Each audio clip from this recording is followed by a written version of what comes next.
গতকালকে চলে গিয়েছিলাম চাঁদনি চকে। চাঁদনি চকের ইমলে একটা কাজ ছিল। কী কাজ ছিল সেটা তোমাদের নেক্সট ভিডিওতে দেখাবো। কিন্তু ওইখানে কাজটা করতে যাওয়ার পর দেখি অনেকটা সময় লাগবে, তো কী করবো, তো ভাবলাম একটু চাঁদনি চকটা ঘুরে দেখি। আর তোমরা সবাই জানো চাঁদনি চক মানেই হচ্ছে লাইটের মার্কেট, এবং লাইটের সাথে সাথে আরও অনেক ইলেকট্রনিক্সের জিনিস সেখানে পাওয়া যায়। তো ঘুরতেই থাকলাম, তো দেখি বিভিন্ন রকমের জিনিস, বিভিন্ন রকমের লাইট। আর এখানে দেখো এত বড় বড় সাউন্ড বক্স, আর সমস্ত সাউন্ড বক্স মনে হয় হচ্ছে নতুন করে ইনস্টল করা হচ্ছে। তো তারপরে তো বিভিন্ন রকমের লাইট দেখলাম, যে ভাবলাম ঘরের জন্য কিছু কিনে আনা যায় কি না।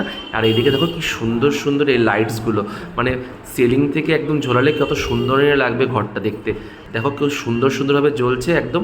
আর দিনের বেলাতে এত সুন্দর লাগছে, রাত্রিটা কত সুন্দরই বা লাগবে। আর তাছাড়া এখানে ছিল মিনি ফ্যান ছিল, কিছু কিছু ফ্যান দিয়ে তো আবার এসির মতন হাওয়া বেরোচ্ছিলো, যেটা কিনা দেখে একদম অবাকই হলাম। তো তারপরে আরও একটা দোকান দেখলাম, দেখো এইগুলো দেখো কি সুন্দর সুন্দর লাইটিংস রয়েছে, আসলে খুব সুন্দর সুন্দর লাইটিংস। আর তোমরা চাইলে একবার ভিজিট করতে পারো চাঁদনি চকে। তো আজকের ভিডিও এই অবধি, দেখা হচ্ছে নেক্সট ভিডিওতে। Till then by.